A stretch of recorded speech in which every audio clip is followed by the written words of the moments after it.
Today we're going to talk all about shifting. First, we're going to talk about the components involved in shifting. Second, why we want to shift, what that does. And third, how to actually shift. So first, let's talk about the components. So you'll see on this road bike, I have shifters up here. They're integrated with my brakes. So I shift just back and forth like that. There are a couple other types of shifting systems as well. You'll see with this bike, these have grip shifters. So you go back and forth on the grips. And this bike has thumb shifters. You go back and forth up here. These are just three major types of shifters. And they all do the same thing, which is they control the shifting cables here. So you'll see it goes all the way down along the side, and then they connect to the derailleurs. So you have a derailleur in the front and a derailleur in the back if you have multiple gears on both. So you'll see the cable is connected to that derailleur, and what the derailleur does is it moves back and forth and it pushes your chain to different gears. So I'm going to show you a second how that works for that front derailleur. So I have my cable in my hand right here. I'm going to pull it. You see that move? Yeah. So that's what it's doing. It's pushing that chain back and forth. So even say I'm pedaling, it pushed it to that other gear right there. Perfect. So we have our shifters, our shifting cable, our derailleurs front and back, and then our gears and our chain. Now the next thing is, why do we want to shift? What is the benefit of that? So right now you'll see my chain is closest to my bike. It's on the gears that are closest to my bike, both in the front and in the back. This means I'm on my lowest gear. It's going to be the easiest to pedal. If my chain goes farther away from my bike to higher gears, it will be more difficult to pedal.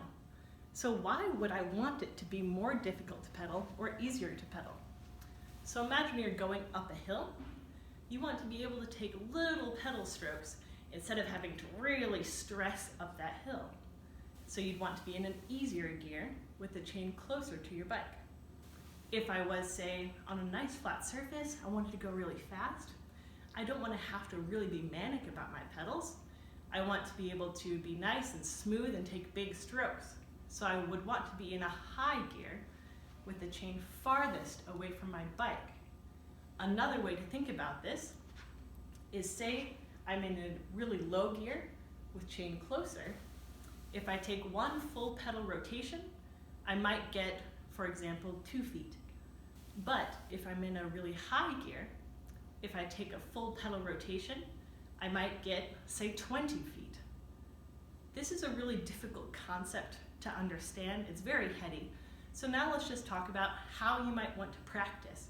Because once you start practicing shifting, it will all start to make sense.